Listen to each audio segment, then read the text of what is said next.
Gran Touring Motorsports started as a social group of car enthusiasts, but we've expanded into all sorts of motorsports disciplines, and we want to share our stories with you. Years of racing, wrenching, and motorsports experience brings together a top-notch collection of knowledge and information through our podcast, Break Fix. Hey everybody, Crew Chief Eric here. In this episode, we bring you an unconventional origin story, one that begins with a Z, ends with a Z, and has a whole mess of Porsche in the middle. And to explain how this sandwich was made is none other than one of GTM's original cast, one of our first-year members, Porsche Al. Welcome to Break Fix. Hey Eric, thank you for the invite. We know you have a really great story about how you got the nickname Porsche Al, but there's a story that leads up to that. Early on when I was a little bit younger, my uncle had a shop. That shop was downtown somewhere in Baltimore. I would go down to the shop from time to time, just hanging out. And one of my friends there, his name is Jason. We called him Big J. You know, I wasn't a big race guy or big on race cars like that. And I didn't even really know. I had a car, my first car that I paid for. I hated the damn thing. In the meantime, while I was coming down the shop, got one of those times I was driving somewhere going too fast. I got in an accident, so I bought a Z, 280, 1975. During that time, I'm going back and forth to the shop. So my uncle had to go to Kuwait. He had to go to down to Fort Hood.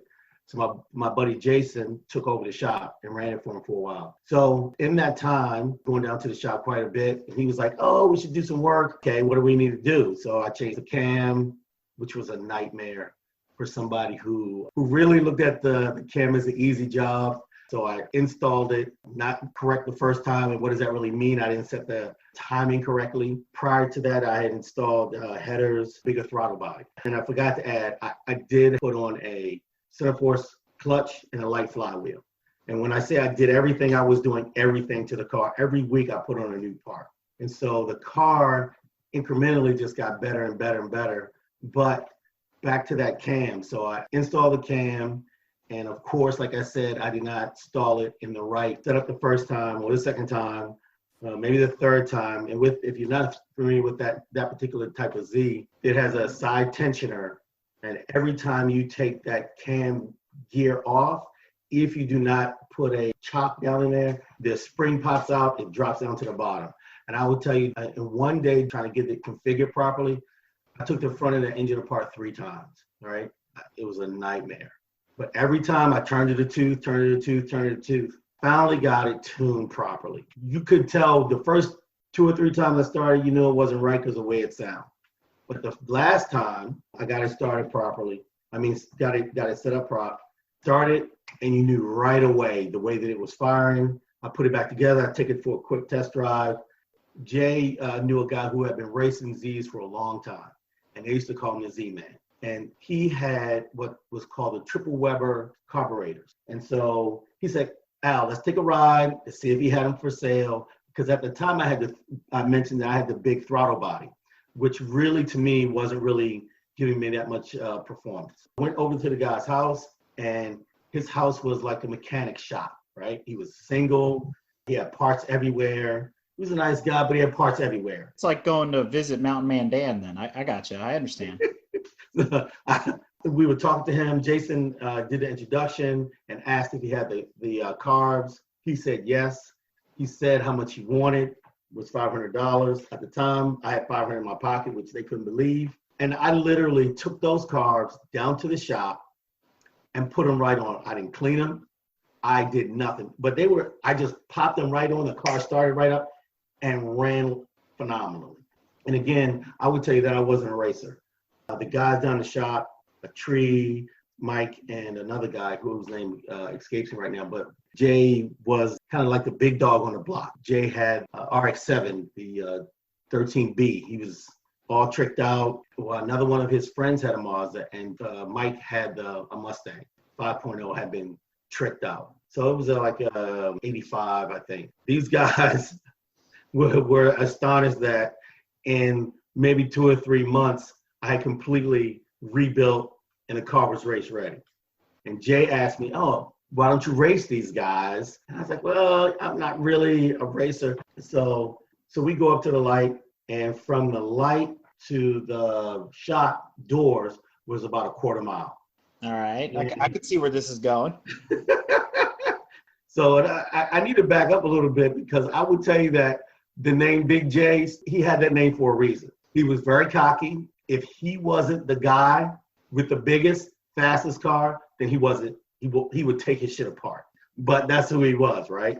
Now, I didn't know some of this stuff early on, right? I mean, you know he's brash. You know he's always got a lot of mouth, got a lot to say when it comes to cars. So he asked me to go. We're lined up at the light. Just before the light turns, I stomp on it. I launch on the Mustang and the Mazda. By the time we get in front of the shop, I've got the Mustang by 2 cars. Cars screaming. And I was like, okay. To me, I'm like, yeah, is it fast? Is what I'm saying, right? Because I'm like, well, I'm newbie to this, right? Later on that night, let me just say this. They used to race on Northern Parkway and Wabash. In between the police rotations, when they would change shifts, they would be road racing. And you could go up and it'd be hundreds of people out on this strip. Jay asked me to meet him up there, and I was like, all right. I took my cousin, who was probably 10 or 11 at the time. There were all kinds of motorcycles, cars, trucks, everything you can think of were racing, and people were making money. So I got there probably about between 11:30, and one of Jason's friends had been watching me build a car. But if you go down to the shop, I will be coming after work. There's so many people, I don't know who's who. So there's so many people coming back and forth. When you're working on a car, sometimes you pay attention. I mean, I was in a safe environment, but sometimes you don't. You just continue to work. All the other stuff is noise, right? Unless you're getting help, it's just noise. So I'm saying to say there was somebody watching me build the car, unbeknownst to me. So he says, hey, I want to race your car tonight. I'll give you $500. And, I look at Jay, I'm like, what do you think? He said, yeah, okay. I said, okay. So he takes the car, he races an M3 BMW. Quarter mile, he takes off and blows the M3 away. They start arguing. I get my 500 up front. I get my 500 up front, and I would say these guys bet 5,000. Whoa. Right. And so it became a big deal because there became an argument about who left first, and it was a whole thing. But I was like, I don't know. I got my car. Took my cousin, and we went home because I had my money. I wasn't a part of that. But that was my kind of introduction to racing and to Z. So Jay, once my car won at Northern Parkway at the races, he went the next day and took his car apart. And so he had on his Mazda, he had every imaginable part: headers, exhaust. He had the big throttle body carburetor that was proper for that year. He took it all apart and sold it. And then he sold the car. And he said, if I'm not the big dog, I'm not in. The next time he and I really had a good conversation about cars, he was driving a Chevelle, big body Chevelle, where he had taken the motor apart, put it all back together, and completely redid the thing. Now, I was not even in a class with that big boy V8, but he was doing something different at the time. So for me, for Z's, right, is a natural thing. So how did I get to Porsche? We fast forward some years. Big J is now, unbeknownst to me, collecting Porsches. And so one day I go by his house, and in the back of his yard, he has 4. And I was like, what are you doing with all the 911s? And so at the same time, he was about to move to Atlanta. So I was like, well, what are you doing with all the Porsches, man? I don't understand. Oh, I'm parting these out and I'm taking 3 with me. I was like, okay. So you've got 4, you're gonna part out 1, put it all in. You're gonna make a couple trips and tow them down. He's like, yeah, okay. And my story was, you need an advocate for you.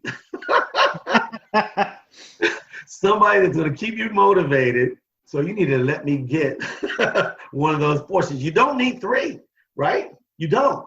Absolutely. And so he literally took all 3 down there. He made the trips, 2 trips. He got everything down. And for 6 months, we had a conversation. And we still talk to this day, but for 6 months, on and off, was, hey, Jay, what are you doing with that extra Porsche? Jay, what are you going to do with that extra Porsche? Oh, Al, somebody's going to buy it from me. I said, Jay, that's not what you want. You still need to advocate. And the whole time when he was collecting Porsches, he worked and drove for this Porsche modification shop on Route 1. TPC, Turbo Performance Center. Right. He drove for them. And for 3 or 4 or 5 years that he drove because he was, not only was a mechanic, but he was also big rig certified. So he had a CDL. So he used to drive for them to track. But the whole time he drove, they never shared any information. Interesting. Ever. Not once. And he complained about that shop more than anything. So finally he got frustrated. Once he had enough parts, he'd figure it out. What was amazing was that in the 3 or 4 years that he worked for them, I met you, and I got more information from you, more information out of you and Shane. And then I met Ted. Ted ended up being a turd, but more information out of you two than he got in the whole 4 years. Wow. And so, he was upset about it, right? Because he felt like they wouldn't share with him. And I started sharing because you guys shared with me. Yeah, and when we met and you said, hey, I don't even remember how we even got on the subject of cars, and you brought it up and said, hey, I got this 77 911 Targa. And I'm like, oh, well, I come from let's call it a vintage Porsche family with the 911s we had, 914, stuff like that. And so, we started to bond over that. And so it was good to find somebody else that wasn't like, hey, I drive a 330i BMW, like, everybody else. That's what they buy, I don't know. Right. So it's cool to, I got a vintage Porsche, it's pretty nice. Right. And so I don't know if Brad knows, early on in our conversation, Eric would say, hey, Al, I have this part for you. Don't worry. You're going to come and get it. It's true. It's true. He still does that to me now. I mean, he'll call me and say, hey, I just got you something. Right. So you know what I do now? I just leave the parts in the garage with yellow Post-it notes that just say Brad. And then when he comes over, they're just sitting there taunting him. So I don't have to even say anything anymore. The best part was one time I left my car there at his house and I got there. He was doing some work on it. And there was like a $300 stress bar across the engine compartment. And I was like, what the hell is that? I was like, Merry Christmas. Right. How do you like that, right? So sort of somewhere in there. So Jay had heard my conversations, right? And one Saturday morning, he showed up at the house with the car in tow. Wow. And put it in the backyard. And 8 years later. So wait, let's pause there a second. I never saw it in its original configuration. I saw it after you got it painted. So what was the condition of the Targa? So the Targa was in great shape. It was white. I pretty much just replaced the carpet on the interior. What you saw, other than being white, was the way that I got it. Now, I will say that there was no transmission and there was no engine. And I was good with that. So, over time you can source enough stuff, right? And trust me. So you sourced a motor for it. What did you end up with in the beginning? It was a 3.0. That was a great motor. I will tell you that I made some mistakes with that, but I rebuilt that in the driveway. I was not really comfortable with my ability, so I never really took it anywhere. But I would take the car out, and there's a few roads around my house that I would call my test track. We all have one of those. And in the middle of the night, I would take it and burn around the neighborhood, and I mean, it would fly. There was a couple of times that I took it down to, I can't remember the name of the shop that moved to a 100. They did a dyno and tune on it. I never really felt comfortable with my work, so I never took it anywhere. And I always thought something was wrong with it. And that being said, you think something's wrong with it enough times, something's going to be wrong with it. Transitioning from a late 70s Datsun or Nissan, for most people that recognize it as a Nissan Z car, to a Porsche, right? From an inline six to a flat six. You're still dealing with 6-cylinder. Did you find the transition easy because they're both carbureted motors, or were they just so drastically different that you knew how to turn wrenches and you just got to figure it out at that point? Turning wrenches was the easy part. Working on the motor, that Porsche part was a little bit more difficult to me.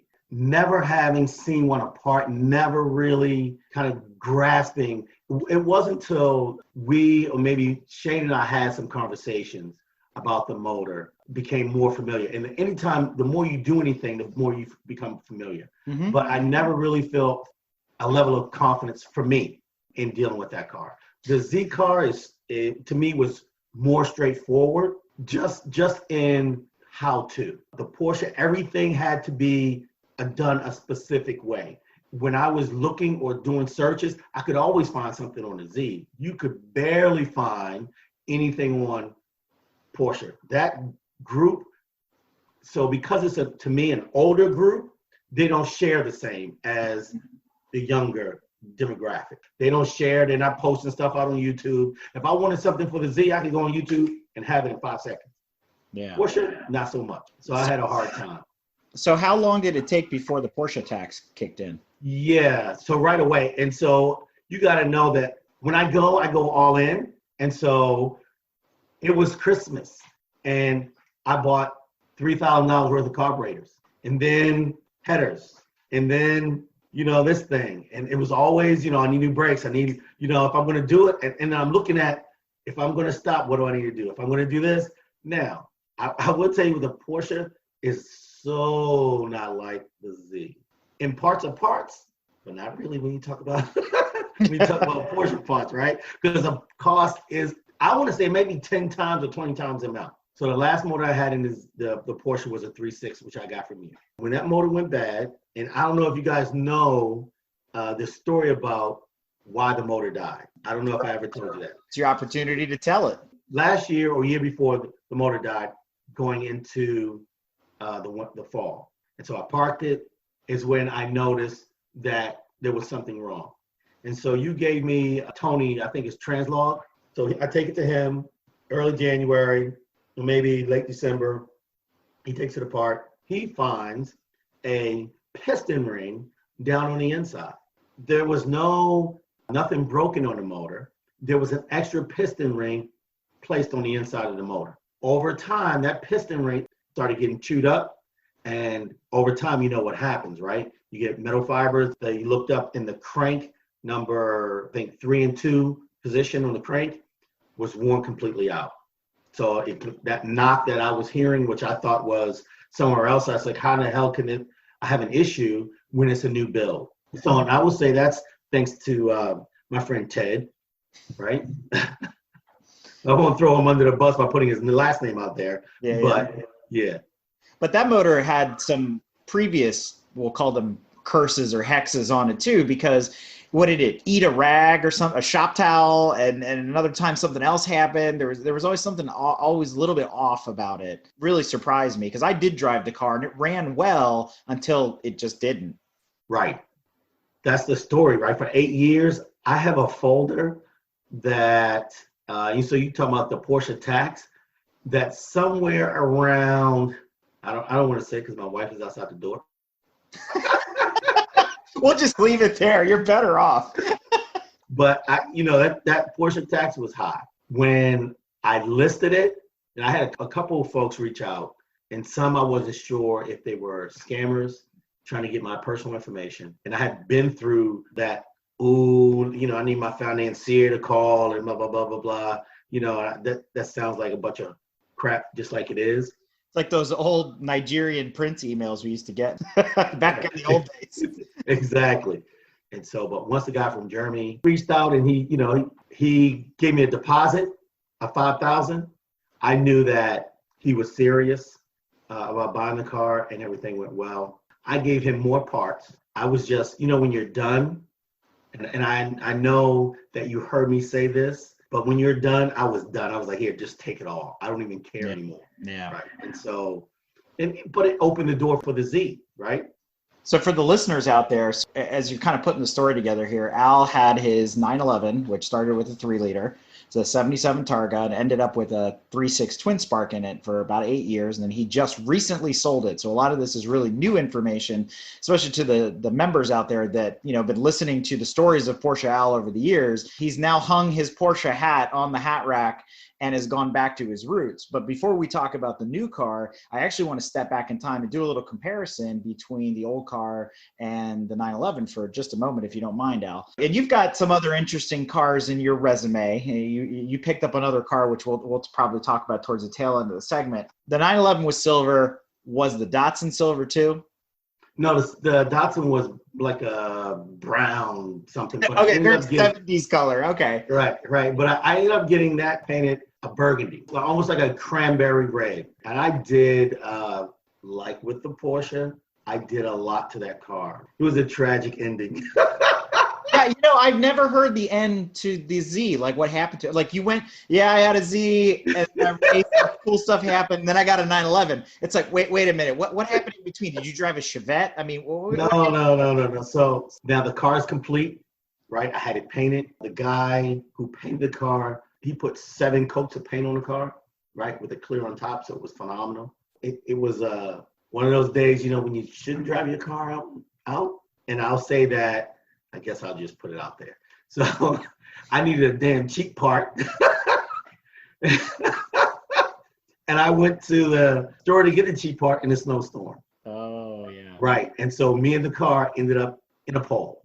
Oh, no. Right. And so I hit a pole at the door jam. The car wrapped around the pole. Right. I don't know how I didn't get hurt. I ended up taking that motor. So the car survived. It ran perfect. But, you got a 2-foot deep hole dent in the car.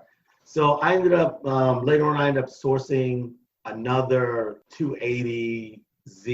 It was a 280, but I can't remember the year. They had changed the body style. Yeah, that was a 2+2. It started to look a lot like the 300ZX versus your car was the same chassis body as a 240, 260, just with a bigger engine.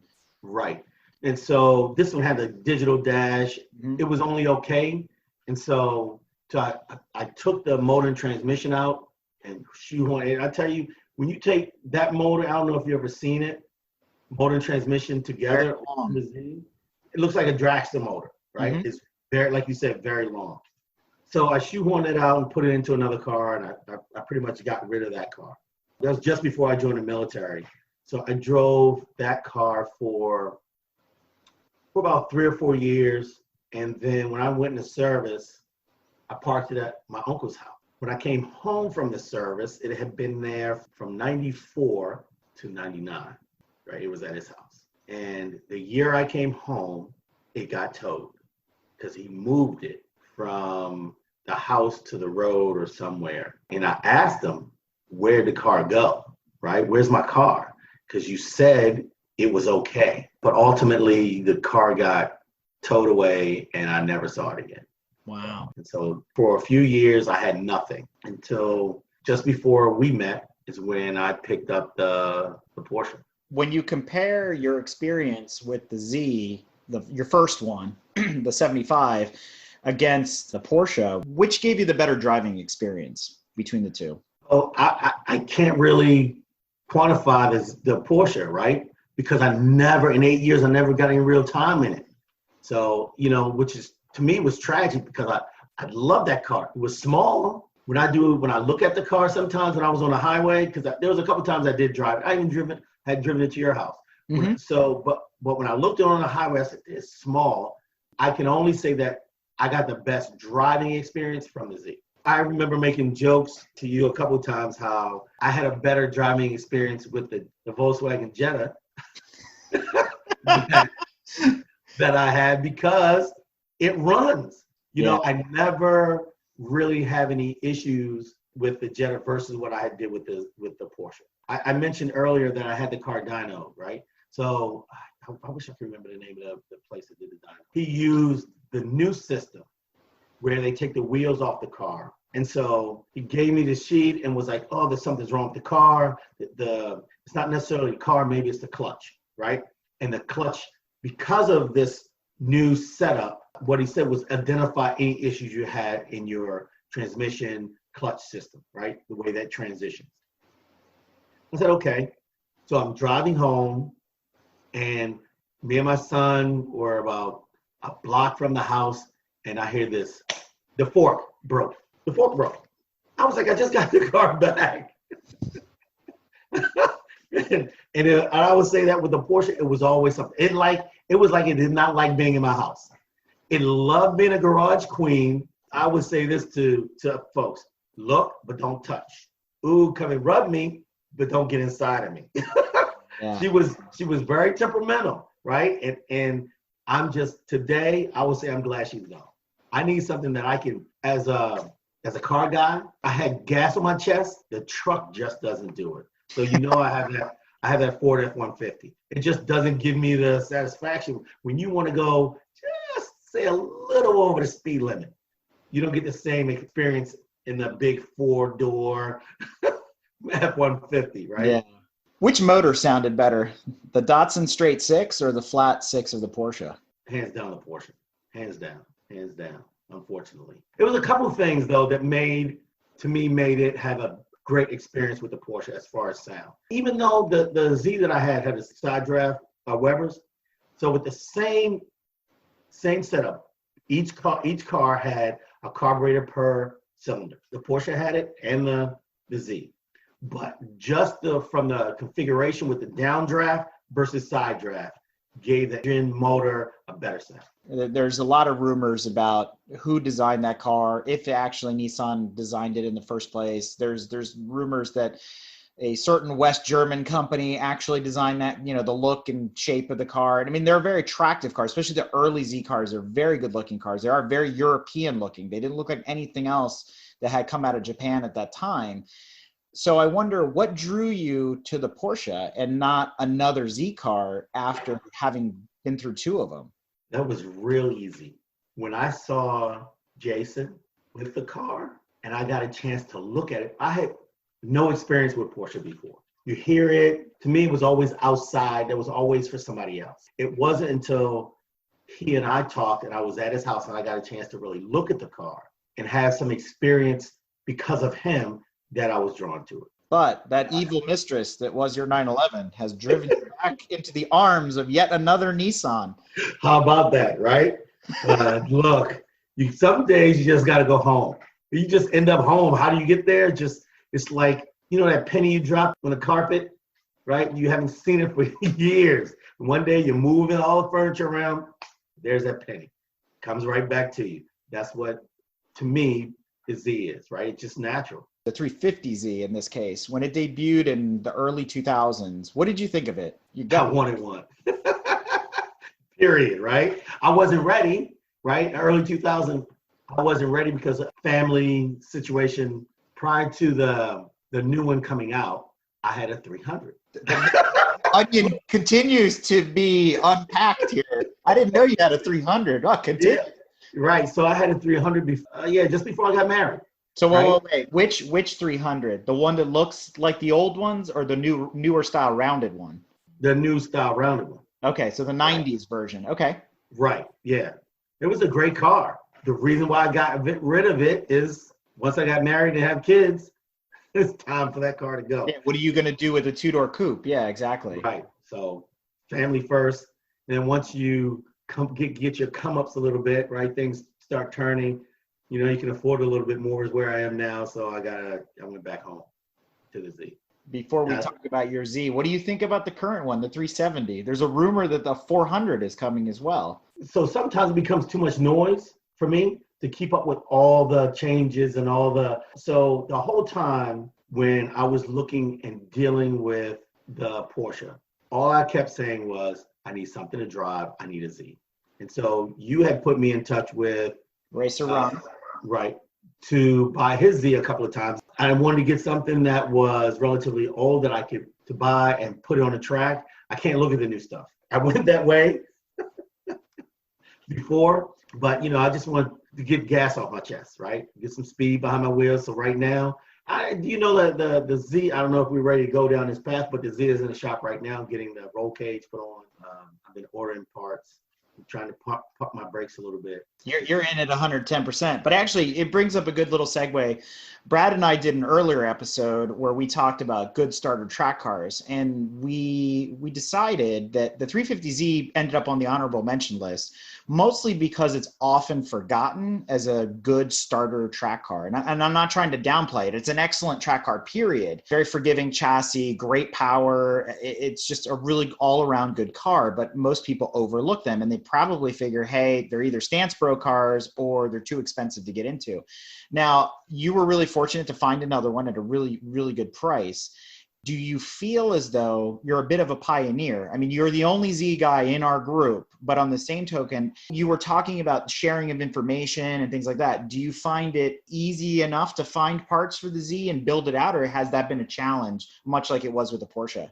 Oh, it's nothing like the Porsche. Their parts are available and cheap, right? And not only that, but I mentioned there are plenty of YouTube videos. So as I was stripping the parts away, and not quite sure how I wanted to mount something or how I wanted to do something, there's somebody out there who posted a video on how to. When I mentioned earlier, when I looked at looking to buy a new 3.6 motor for the Porsche, even having the one that I had rebuilt, Tony at Translog said that he could not do it for $20,000. So when I looked at sourcing one off of eBay that was rebuilt, they were starting price was $25,000.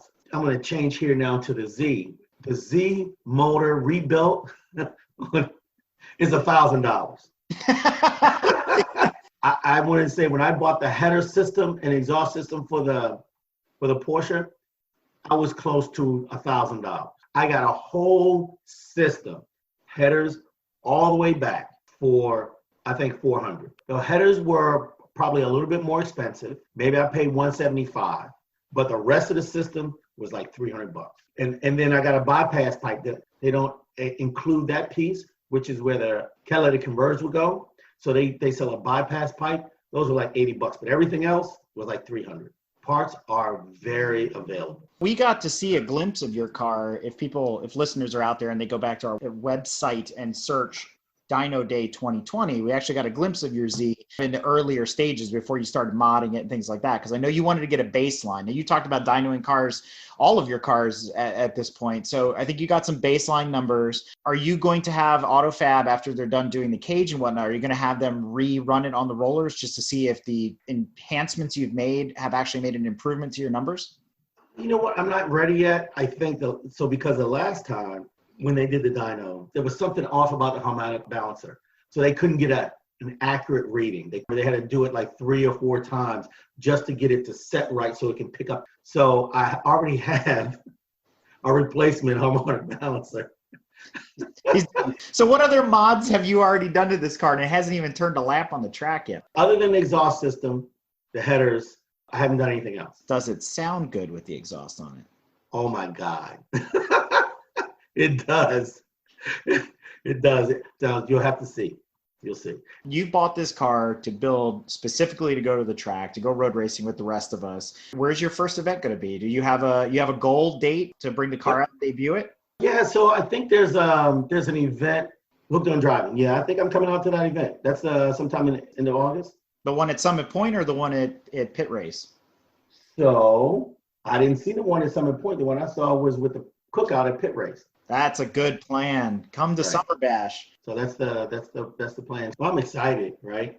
It will be my first time at the track in that capacity, meaning in the race car, ready to go. So I'm trying to make sure I'm sure you probably get tired of my what do I need to replace questions, but I'm trying to make sure that I have everything in place to be ready so I can compete with myself. And so for the listeners, unlike the episode we did where we talked about what I wish I knew as a newbie coming to the sport, Al's dealing with a car that at this point is already 17 years old. It's got a lot of things that do need to be replaced, bushings, motor mounts, the exhaust was rotted out. Actually, his catalytic converters were completely shot, which is robbing him of power. There's a lot, brake pads need to be done, fluids need to be gone through. The car has about 160,000 miles on it. So you really have to go over it differently. It's a different conversation because he's building something specifically for going to the track versus, hey, I've got a really nice 2015 GTI. How about I go to the track for the first time? So a little bit different conversation for the people that have been following along with. So Al, you're kind of in the middle. And I know you being 110% on what you do, you're going to be out in stage 12 land like I am, and probably be a full on time trials car by the end of next season. But there's not anything wrong with that. But I'm really excited to have you come out and join the rest of us and having a unique car, because you don't see a lot of Zs outside of drift events and drag racing and some of what we call the Stance Bro events, it's going to be really cool and really unique.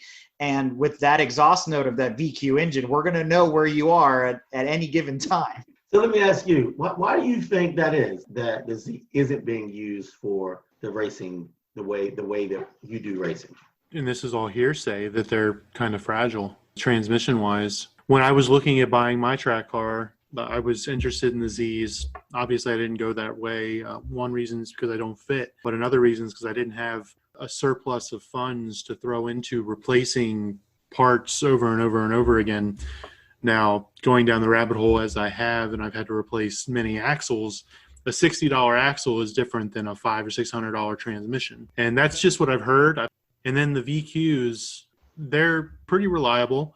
The head gaskets go every once in a while. I really can't answer as to why they're not bigger in the racing world. They're really big in the drift world. Maybe it's just the culture of the car. A lot of people that are into that car aren't into road racing. They're more into drifting and things like that. To Brad's point, it's probably the same reason that you don't see a lot of Supras. And that's also because those cars are a lot more rare. And I'm speculating because I have to go read the GCR, which is the global competition rules. I'm not sure that the Z classes well. And that's why you may not see it, because it doesn't really fit into a lot of series. And so that's where you end up with the whole discussion of buy what you see around the paddock, especially if you're going racing, because you're either trying to do a spec series where it's a Miata, E36, E46, spec Boxster, spec C5, stuff like that, where there's a plethora of those cars and they just make them fit in the mold and you call it a day. And that's what a lot of proper road racing and club racing is. But the Z, much like a 24-valve VR6 GTI or even the 1.8 turbo Volkswagens, and I know we're Volkswagen fans around here, I'm using them as an example. They don't class well. SCCA does not have a class for them in the GCR, which means they're a car that people would shy away from competition-wise. They'll go to something else like a Honda because it places an ITS or it places an ITA, the older Mark II Volkswagens in ITB and so on down the line. So it's easy to go down the list and just pick something that qualifies and you can go racing. Now, because you're starting out in high-performance driver's education instead of straight on club racing, you can do whatever you want. They don't really care. You're there to learn, you're there to go fast, do what you want to do. And if you have ambitions to go on to something else, you do hit a point where you come to an impasse and you say, well, do I want to go club racing or do I want to go to time trials? I have a feeling that you may like time trials better than club racing, knowing how you like to take care of your cars. It's not full contact like some of the other disciplines are. And you're racing against the clock, you're racing against yourself. In time trials, the classing system is also very different because it's not based on the car must fit this mold. It's based actually on a penalty system where you're running this mod and these tires and this and that, and you can mix and match stuff. So I went to this event on Hoosiers and it bumped me up a class. Well, I'm not going to run Hoosiers anymore. I'm going to run Nittos. That brings me up into a class where I feel I'm more competitive in or whatever it might be. So you got to jockey around with some parts, but everything you're doing right now, especially, with the halfback cage or the hill climb cage, you're gearing yourself towards either doing time trials or hill climb once you graduate away from high performance driving. Awesome. Okay. Again, that's why I said you're a bit of a pioneer. And I mean, you got the team behind you to support you anyway. So you need people to come turn wrenches. We're all excited, something new to work on. And we're always willing to help. You're at the tip of the spear on this thing. You're going to have to let us know, well, this was a waste of money, right? And that's where we got to with the Volkswagens. Now we have the build sheets. And it's go down the list. This is what you need to buy depending on what you're trying to build. And so the same might be true of the Z. And, we'll try to see if we can find somebody out there to also get you better direction. But I've only come across a handful of these cars. And I know one of our other members who's up in New York, who now has a Viper, started in a Z. And again, I sat right seat in that car for many, many events. And I can tell you firsthand, it's an awesome ride. I have heard the same rumor Brad has had about the transmissions and stuff. I hear there's a beefier one you can get, and then you kind of don't worry about it again. At this stage of the game, you're dealing with a 17-year-old car. Stuff's going to go. And you know how it is, right? When you're doing this and you're really dedicated and it's not your daily driver, it's like, send it. If it blows up, then you know it's broken, and then you fix it. Lather, rinse, repeat. And if your car does well, that may inspire me to try and wedge myself into one or get a G35 because they're a little bit bigger. Right. To be truthfully honest, my sister and I when we put the original article together that I was referencing earlier, the 350Z came up with the list because we both like the way they look, the way they sound. I've ridden in them. They drive great. They got plenty of power. And we're always like, why have we overlooked the Z for so long? Now they're really affordable. It would make sense. It'd be a great rear wheel drive car to pick up and have similar power to, what I have in the GTI. And so it would be a very easy transition. So yeah, again, as Brad is saying, I'm looking to you at the moment to say, where do we go from here? Right. And so, I have to rely on you guys because someone who's new coming into the field, there's going to be a learning curve. And so as I will share. But there are things about racing, I'm waiting for you to sit side saddle. Hey, Al, do this, do this, do this. No, not like that. So it'll be exciting. I hope to get, and you asked the question about events. I hope to get at least 2 or 3 events this year. What that means, I don't really know, but I know that I'm positioning myself to be ready. What Brad doesn't know is that I got a trailer and ordered a trailer and got it sourced. It's ready to be picked up. And I'm trying to figure that out right now. If I'm going to drive to Georgia, I'm kind of on the fence on the drive, not because I can't drive, but I don't know what's happening down there from a mind perspective. And Eric mentioned earlier that the cars in the shop getting the cage done. Again, I just want to be in the best position in August. Try to have everything, the minimal set of things that I need so that I can bring a car out and drive. I think you've done the right thing. You took care of all the problems with the car because of its age, and then you focused entirely on safety. And that's really the way to do it, because as I've said before, never modify a car past your ability to drive it, because you continue to slide the bar to the right and it makes it more and more difficult for you to find the limit. And we were debating brake pads the other day, and I said, well, you got this, this, and this. I would really tell you in the future, you're going to want Hawks. Right now, you're going to want a set of EBCs because you want to experience brake fade at the track. You want to know what it's like to encounter that particular use case, and then we'll go from there. But if you just throw on a set of DTC 70s, they're going to run you all day. You're like, oh, my brakes are fantastic, blah, blah, blah. But you never really learn how to stop the car, right? And so it's important. And I'm not trying to put you in a precarious position in any way. But again, you need to learn to outdrive the car, and then you can mod it. And you got to do your mods tastefully and slowly at that point so that the car and you grow together in lockstep. And that's erring on the side of safety. Some people are like, the heck with it. I'll just buy a turnkey race car and LMP2 Leger, and they go to town, and that's whatever. That's fine. Good for them. But, if you want to really do it the right way and have a love relationship with the Z and, not the relationship you had with the 911, then you're really going about it the right way. Yeah. You mentioned a love relationship with the Z. Early on I mentioned that as I do kind of replace parts, I start noticing things, right? And I ask myself, and I even ask you, hey, do you think I should do this right now, right? And maybe not, because when I look at the car and the age of the car, and I say, well, if I'm going to drive, if it's going to go to the track without going so far overboard, because it becomes a touchy subject, right? When you start buying, because I see that the valve covers need to be replaced. Well, if I replace the valve covers because of who I am, I'm going to replace the spark plugs. If I replace the spark plugs, I'm going to replace the ignition coils. If I replace it, so it becomes this cycle, right? Then you end up with, okay, I went in to replace this, and here's my budget, and I went over my budget by, another $1,000, because the natural evolution, because you see these things, you think about how long it's been, and I might as well replace that, and I might as well replace this. Like, okay, I'm never going to put the car back together and be ready for anything. I'll say it again. If I've said it once, I've said it 100 times. Run it till it breaks, and you know it's broken. Said that line to me, and I didn't know where he got it from. Was Carolyn said that line to me the other day when I was replacing or putting on the hood latches. Right? He says, "Run it till it breaks," and it's broke. I was like, okay. So he got that from you? Probably. I don't know. I've got a lot of those sayings, unfortunately. I need to write them down. Okay. As we wrap things up here, let's talk about your other, because you bought 2 cars at once. You bought the Z and you picked up something else as well. You want to talk about that? Well, I guess I can, right? It's not a surprise.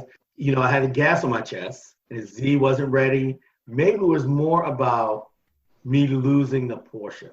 Regardless of how things went, I did feel some type of way about my garage, right? There was a love-hate relationship. And so I needed something to take that place. Although I picked the Z up, it wasn't quite ready. It's not like I can drive it anywhere. So I bought a 2017 Jaguar F-Type supercharged V6. And it is a beast. It is gorgeous. And she loves to be driven. I don't have any issues with her. She's kind of wide in the rear. It's got a great stance. Everything works. And I get that gas off my chest. And it's a Jag. So during this time when, most of us are wound really tight from being home a lot, the one thing I'll do in the middle of the night is get in the car about 8, and I will drive for an hour in any direction and see how far I can go, and then turn around and come home. So one time I made it up to almost to the New Jersey Turnpike. I've been down to Crystal City, but I didn't go. I went through DC. I went the DC way, into DC. And so I just take these drives. I'm not going to say I can't take the family and the kids anymore, because that's really not what it is. It's just that I need to be out of the house for a minute, right? And that's what I do. I take the car. And so I will say that the Jag, the paddle shifters, is phenomenal. And so I'm not sure if you really know that you can switch to manual mode. When you switch to manual mode, also comes up where there's another lever which takes it into dynamic mode. Once it goes into dynamic mode, it's race ready. Everything changes. The performance, the handling. You know what I'm going to do, Eric? And next time you come by here or I come out there, I'm going to drive the car and I'm going to let you take it for a ride. Oh man, I hear it. I see a test drive article coming. Sign me up. Let me come by. I don't even want to drive it. I just want to get in it. So I'll let you take it, right? I'll show you the basics, how to put it in that mode, and let you take it out. You hear the listeners? There's another test drive article coming. This is going to be great. Right. So you let me know, and we can do that soon or as soon as you like, right? Yeah, very cool. That's another car, we don't get a lot of Jags, and an F-Type is a great sports car, a little bit more boulevard GT sports car, but still great looking car, one of the newer Jags. It's got all the modern stuff in it that you're not plagued with all the classic British problems and whatever, but what a great choice. And we actually talked about the F-Type on an earlier episode where we talked about V8 convertibles, because there's a convertible version. So I just wanted to highlight for everybody that yours is a coupe. And that midnight blue with over the camel interior, I mean, just gorgeous car. Really, really stunning. Hashtag jelly on that one as well. So good job. But regardless of all these car changes, for everybody that's listening out there, he earned the nickname Porsche Al because we had 3 Als in the club at one point: Maserati Al, Porsche Al, and Focus Al. But you're the only Al that stands, and we're still going to call you Porsche Al. I'm good with it. Look, I'm still here. I'm just glad that there's that camaraderie, that you guys get together. One of the things that surprised me about you early on, we had a lot of things in common. You looked up wives' names, right? Cars, Transformers. So there's a lot of stuff to geek out about, right? I'm glad to be a part of the group. And I'm also ecstatic about the possibility to see your dad's car on the road. Because I said all along, I don't care what anybody else said, and you were trying to sell it. I don't want to. I was like, Eric, don't sell it, fix it. Don't sell it, fix it. Put it together. And I'm glad that that's where you're going with that. I am ecstatic to see the result of you and your sisters and everybody's time on that car. Yeah, so if anybody's interested in what Al is talking about, if you go on Instagram and look for hashtag GTM Project 914, I've been slowly posting the build pictures as I've been going along, resurrecting a 1974 wide body Porsche 914. It's an interesting build. We're modernizing it tastefully. We're returning it to a 1.8 liter, but it's still a VW motor at the end of the day. But yeah, you're right. And so, I'm glad there's been a lot of people pushing me to get that car out of storage and work on it. You're not the only one. Racer on, the same thing. Matt, there's a lot of folks that remember that car when it was running, and they're like, you need to do something about it. You need to get it back on the road. And so we're getting very close. It's going to make a trip to AutoFab probably soon after your Z leaves there to get some work done, and then we're going to continue the build. So it's going to be pretty cool. Good. I'm glad to hear. On that note, I think it's time to end. All right, sir. Well, thanks for inviting me on, and I talk to you soon. Very good. Thank you much. Thanks. All right, Brad. All right, man. If you like what you heard and want to learn more about GTM, be sure to check us out at www.gtmotorsports.org. You can also find us on Instagram at Gran Touring Motorsports. Also, if you want to get involved or have suggestions for future shows, you can call or text us at 202-630-1770 or send us an email at crewchief@gtmotorsports.org. We'd love to hear from you. Hey listeners, Crew Chief Eric here. Do you like what you've seen, heard, and read from GTM? Great, so do we, and we have a lot of fun doing it. But please remember, we're fueled by volunteers and remain a no annual fee organization. But we still need help to keep the momentum going so that we can continue to record, write, edit, and broadcast all of your favorite content. So be sure to visit www.patreon.com/GT Motorsports or visit our website and click in the top right corner on the support and donate to learn how you can help.